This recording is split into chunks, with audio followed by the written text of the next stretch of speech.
Hello बच्चों, let's read the question. The question says, identify the incorrect statement from the following. Option A, lanthanoids reveal only +3 oxidation state. Option B, lanthanoids ions other than F0 type and F14 type all are paramagnetic. Option C, the overall decrease in atomic and ionic radii from lanthanum to lutetium is called lanthanoid contraction. And option D, zirconium and hafnium have identical radii of 160 picometer and 159 picometer respectively as consequences of lanthanoid contraction. इस question को solve करने से पहले हम देखते हैं इसका की कंसेप्ट क्या है. तो इस क्वेश्चन का जो की कंसेप्ट होगा, the key concept will be, आप लिख सकते हो प्रॉपर्टीज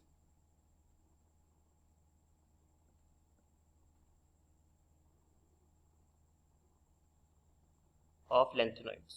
प्रॉपर्टीज ऑफ लैंथेनॉइड्स. अब अपन इस क्वेश्चन को सॉल्व करने के लिए वन बाय वन इसको पढ़ते हैं और इसको प्रूव करते हैं. जैसे कि यहाँ पे अगर हम देखें, हमको इनकरेक्ट फाइंड आउट करना है, ठीक है. तो ऑप्शन ए अगर हम देखें तो क्या लिखा हुआ है, lanthanoids reveal only +3 oxygen state. तो ये बिल्कुल गलत स्टेटमेंट है और ये आई थिंक हमारा आंसर हो जाएगा, क्योंकि लैंथेनॉइड केवल +3 नहीं शो करते. अगर आप देखें, लैंथेनॉइड का जनरल इलेक्ट्रॉनिक कॉन्फ़िगरेशन होता है, जो जनरली ऑक्सीजन स्टेट होता है, वो +3 होता है. ये बिल्कुल सही स्टेटमेंट है. लेकिन ये बोल रहा है ओनली +3, तो ऐसा नहीं है, क्योंकि हमारे पास में कुछ एलिमेंट्स जैसे कि समेरियम होता है, यूरोपियम होता है, ये ट्रिबियम होता है, ये आपके +2 भी शो करते हैं. तो ये स्टेटमेंट कंप्लीटली इनकरेक्ट है और ये हमारा आंसर होना चाहिए.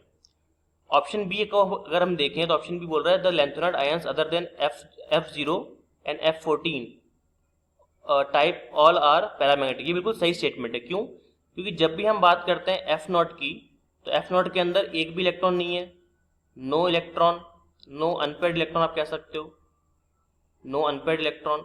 और अगर हम बात करें F14 की, तो इसके पास भी बिल्कुल भी कोई भी नो अनपेयर्ड इलेक्ट्रॉन है, आप भी कह सकते हो. दोनों केस के अंदर अनपेयर्ड इलेक्ट्रॉन है ही नहीं.